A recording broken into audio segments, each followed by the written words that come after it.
Molemmat eläimet ottavat toisistaan mittaa marmorikuulasodalla. Nyt näytämme kuulat. Siinä ne ovat. Säännöt ovat sellaiset. Jokainen piiloutuu johonkin kolaan. Jotkut rynnivät ja jotkut eivät. Mutta ensin kaikki menee riviin tuohon niin kuin nyt. Ja he juoksevat ja ottavat yhden kuun. Kenen osuu, kuolee.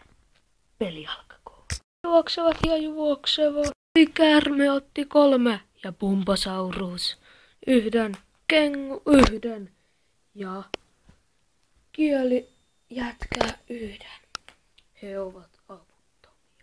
Mitä tapahtuu, kun Kieli iskee? Watcha!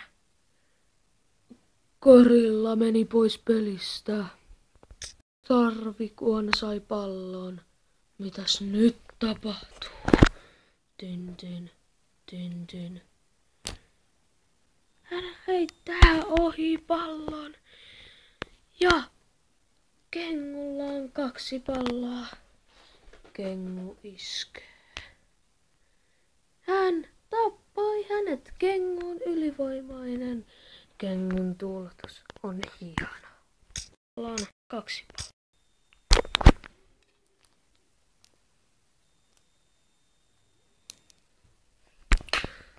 Käärmeellä on 1, 2, 3, 4, 5 palloa ja Kengulla on 1 pallo. Nämä eläimet ovat kuolleet.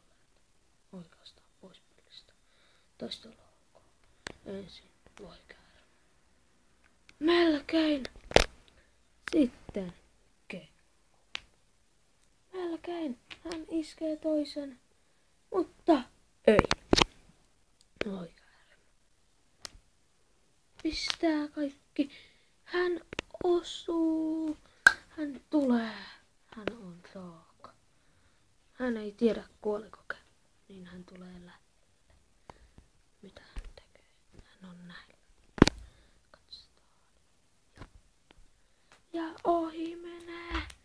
Mutta hän tulee tuohon palloon. Loikäärme katsoo. Tilaisuus on kuluttanut. Hän tulee ja tappaa Kengun. Hän, loikäärme, on voittaja.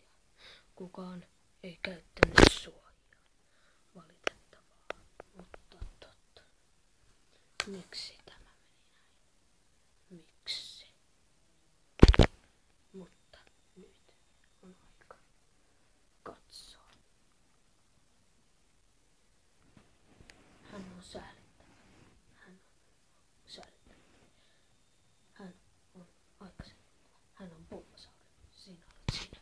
Ja hän on voittaja.